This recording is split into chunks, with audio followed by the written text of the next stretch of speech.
Hello दोस्तों, kids horror में आपका फिर से स्वागत है। मैं राहुल। इस चैनल पे आपको भूत पिशाच, कच्चे कलवे, ब्रह्म राक्षस, कर्ण पिशाचनी, डायन और चुड़ैलों की कहानियां सुनाता हूँ। आज की कहानी रानीखेत, जो कि उत्तराखंड में पड़ता है, वहाँ के एक हॉस्टल के पास के जंगल की है। ऐसा जंगल जो बहुत ही सन्नाटेदार, बहुत ही घना और रात को और भी भयानक दिखता है। ये कहानी 2006 में शुरू हुई थी और इस कहानी के अंत तक इस कहानी ने एक बहुत ही गंभीर मोड़ ले लिया था। इस कहानी को आप एक हॉरर स्टोरी की तरह बिल्कुल मत सुनना, क्योंकि ये कहानी आपके कान से घुस के आपके दिमाग पे इम्पैक्ट डालने वाली है। ये एक बिल्कुल सच्ची कहानी है, तो ध्यान से सुनिएगा। जैसा कि मैंने बताया, ये कहानी 2006 की है, जिस साल रानीखेत में बहुत ज़बरदस्त ठंड पड़ी थी और ठंड के साथ इतना ज़बरदस्त कोहरा था कि शायद रानीखेत वालों ने वैसा कोहरा और वैसी ठंड बहुत साल बाद देखी होगी। कुछ ऐसा कि शाम होते होते ही जैसे ही हल्की सी हवा भी चलती थी तो पेड़ों की सरसराहट शुरू हो जाती थी। तो इस किस्से की शुरुआत हुई थी उस हॉस्टल से जिसका जिक्र मैंने इस वीडियो के स्टार्टिंग में आपसे किया था। वो हॉस्टल जिसमें विवेक, अमन और मेहुल 11th क्लास में पढ़ते थे। विवेक जो क्रिकेट का दीवाना था, अमन जो एक मस्तीखोर लड़का था और मेहुल जो हर एक छोटी छोटी बात को सीरियसली ले लेता था। वैसे तो ये तीनों बिल्कुल अलग अलग लोग थे, लेकिन इनमें एक कॉमन कीड़ा था, एडवेंचर करने का। एडवेंचर भी कोई ऐसा वैसा नहीं। इन्हें ना स्कूल से बाहर जाना, हॉस्टल से बाहर जाना अलाउड नहीं था। ये हॉस्टल कैंपस में चाहे जो मर्जी मस्ती करें, खेलें, अपना स्विमिंग करें, चाहे जो मर्जी करें, लेकिन हॉस्टल के बाहर जाना बिल्कुल स्ट्रिक्टली नॉट अलाउड। तो ये तीनों हर वक्त एक फिराक में रहते थे कि कहीं भी किसी भी तरह इनको मौका मिले और ये स्कूल के पास वाले उस जंगल में जाके कुछ ना कुछ तो मस्ती करके आए। तो भगवान के घर में देर है, अंधेर नहीं। इनकी ख्वाहिश पूरी करने के लिए रात को 11 बजे इनके हॉस्टल की लाइट चली जाती है और जनरेटर फेल हो जाते हैं। बस और क्या था, अंधेरा देखते ही पहले तो इन्होंने डोम में खूब हल्ला मचाया। सारे बच्चे मिलके हो हल्ला मचा रहे थे और ये तीनों चुपके से वहां से सुटक लिए। इन तीनों ने कहीं से एक फ्लैश लाइट का जुगाड़ कर लिया था कि रात को कभी ऐसी सिचुएशन आए तो इनके पास एक लाइट होनी चाहिए। और इनके पूरे मंसूबे थे कि ये बस अब रात हो चाहे दिन, निकल के हॉस्टल की दीवार लांग के उस जंगल तक पहुंच जाए। तो ये तीनों वो फ्लैश लाइट लेके उस जंगल की तरफ बढ़ने लगे। जो गार्ड ड्यूटी पे होता था वो जनरेटर खराब होने के कारण वहाँ एक मैकेनिक के साथ था, तो इन लोगों के पास खुले दरवाजे थे उस जंगल में निकल जाने के। तो अब जैसे ही इन्होंने हॉस्टल के बाहर कदम रखा, ये तीनों एक दूसरे को देखकर अत्यंत खुश हो गए, बहुत खुश हो गए कि जैसे इन्होंने पता नहीं कौन सा किले फतेह कर दिया। अब उस जंगल में एक छोटा सा गांव भी था। उस गांव तक जाने के लिए हॉस्टल से लेके गांव तक की और ना जाने कहां से एक आध पगडंडी बनी हुई थी। ये लोग निकलकर उस पगडंडी पे चलने लगे। क्योंकि फ्लैशलाइट अमन ने जुगाड़ी थी, तो फ्लैशलाइट का इंचार्ज अमन था और अमन सबसे डरपोक लड़का भी था।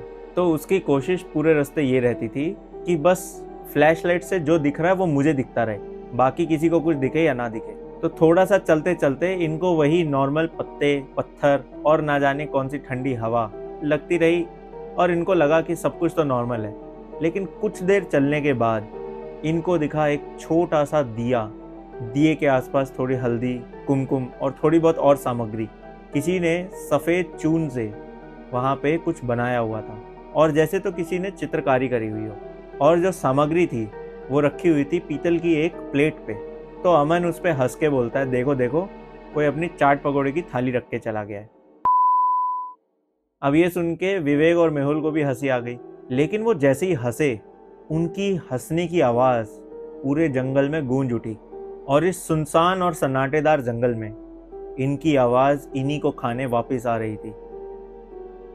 तो जैसे ही इन्हें ये महसूस हुआ कि ये कुछ ज़्यादा ही तेज हंस दिए हैं, इनके अंदर एक अजीब सा डर आने लगा। और जैसे ही इन्हें डर महसूस हुआ, इनके साथ कुछ कुछ होना शुरू हो गया। अब इन्हें धीरे धीरे झाड़ियों में से आवाज़ें आनी शुरू हो गई, जैसे कोई भाग रहा हो उन झाड़ियों के बीच में। जंगल के पत्ते, उनमें से इतनी आवाज़ आ रही थी और हवा का कोई नामो निशान नहीं था। कोहरा इतना था कि इनको एक से दूसरा पेड़ देखने में भी बहुत दिक्कत हो रही थी। तो इन्होंने फैसला किया कि चलो अब हम वापस चलते हैं। लेकिन इसी बीच विवेक का पैर उस थाली पे लग गया, वही थाली जिसमें सामग्री रखी थी। और जैसे ही उसका पैर लगा, उसे ऐसा महसूस हुआ जैसे उसके कान में आके किसी ने उसका नाम लिया। तो विवेक इधर उधर जब बौखला कर देखने लगा तो उसे कुछ नहीं दिखा। थोड़ी देर बाद विवेक को ऐसा लगा जैसे उसके पीछे कोई खड़ा है। तो विवेक ने फटाक से पीछे मुड़ के देखा, लेकिन जैसा कि आप भी जानते होंगे कि अगर ऐसा कुछ महसूस हो तो पीछे नहीं मुड़ना चाहिए। पीछे मुड़कर विवेक ने शायद अपने सर कोई बला ले ली थी। कुछ ऐसा होने के बाद विवेक घबराया। विवेक ने अमन को बोला कि यार इधर फ्लैशलाइट दिखाना। तो अमन फटाफट उधर फ्लैशलाइट करता है और देखता है तो कुछ भी नहीं था। लेकिन जैसे ही अमन अपनी एक्सेस पे वापस आता है, जैसे ही वापस घूमता है, तो सामने देखता है कि एक लाल साड़ी में एक लंबी सी औरत खड़ी है जिसके बहुत ही लंबे लंबे बाल हैं। थोड़ा फ्लैशलाइट को और तेज करता है और उसके फेस पे डालता है तो इन तीनों को दिखता है कि उसकी आंखें एकदम लाल चमकदार थी और वो लगातार विवेक को देख रही थी। ये सब देखने के बाद इनके तो तोते उड़ गए और ये भागे अपने हॉस्टल की तरफ। क्योंकि इनके हॉस्टल में इलेक्ट्रिसिटी थी तो इनको जंगल से दूर से ही अपना हॉस्टल दिख गया और ये भागे गिरते पड़ते और बस अपने हॉस्टल में घुस जाना चाहते थे। फाइनली ये लोग अपने हॉस्टल पहुंच गए। लेकिन क्या ये सेफली पहुंच गए थे? हॉस्टल पहुंचने के बाद ये लोग सोने की तैयारी करते हैं क्योंकि बहुत रात हो चुकी थी। और जैसे ही ये लोग अपने अपने बंक बेड्स पे गए, अमन और मेहुल एकदम से सो गए। लेकिन विवेक, जो कि अभी अभी कुछ एनकाउंटर करके आया था, उसकी नींद उड़ी हुई थी और उसे वही जंगल, अंधेरा, धुंध और औरत बार बार दिख रही थी।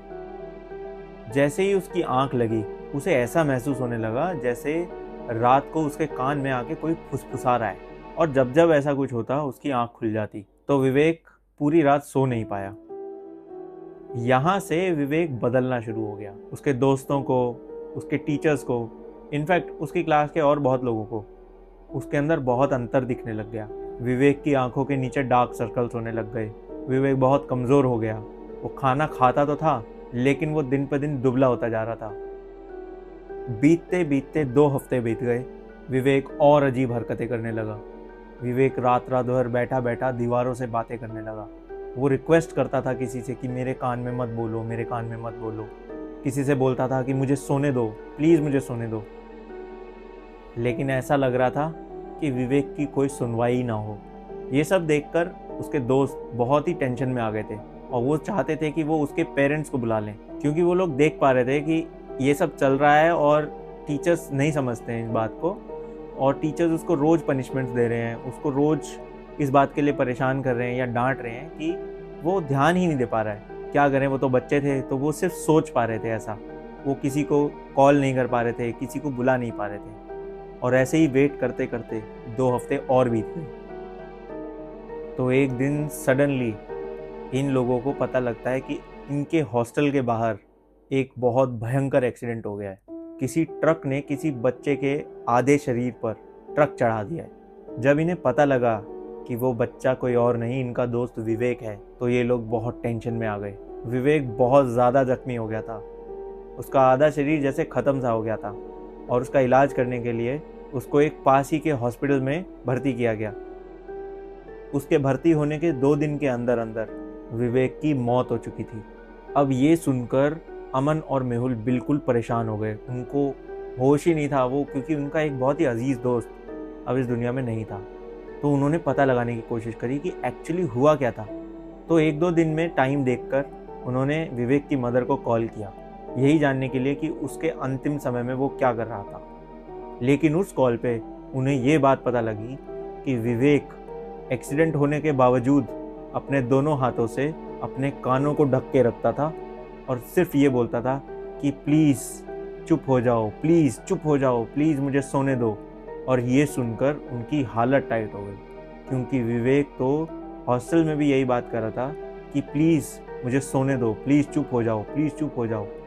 तो ऐसा क्या था जो विवेक को सुनाई दे रहा था? अमन और मेहुल दोनों और ज़्यादा क्यूरियस हो गए, वो और ज़्यादा डर गए। तो उन्होंने अपने पर्सनल लेवल पे एक इन्वेस्टिगेशन शुरू करी। उन्होंने सोचा कि हम अब स्नीक आउट तो करेंगे हॉस्टल से, लेकिन अब ये पता करने के लिए हॉस्टल से स्नीक आउट करेंगे कि उस गांव में या इस पूरे हॉस्टल में कौन जानता है कि विवेक के साथ क्या हुआ होगा। तो पहले पड़ाव में उन्होंने सबसे पहले हरी अंकल, जो कि उस हॉस्टल के केयर टेकर थे, उनसे बात करी।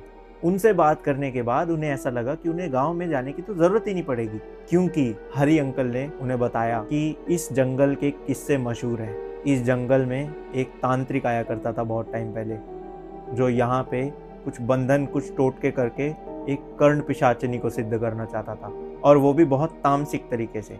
लेकिन उसने उस सिद्धि को प्राप्त करने से पहले ही दम तोड़ दिया।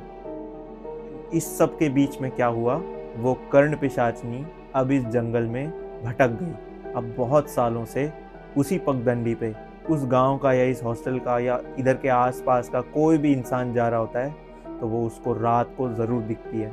हरी अंकल ने बताया कि वो तांत्रिक इतना दीवाना था कि वो इस संसार की सारी जानकारी लेना चाहता था।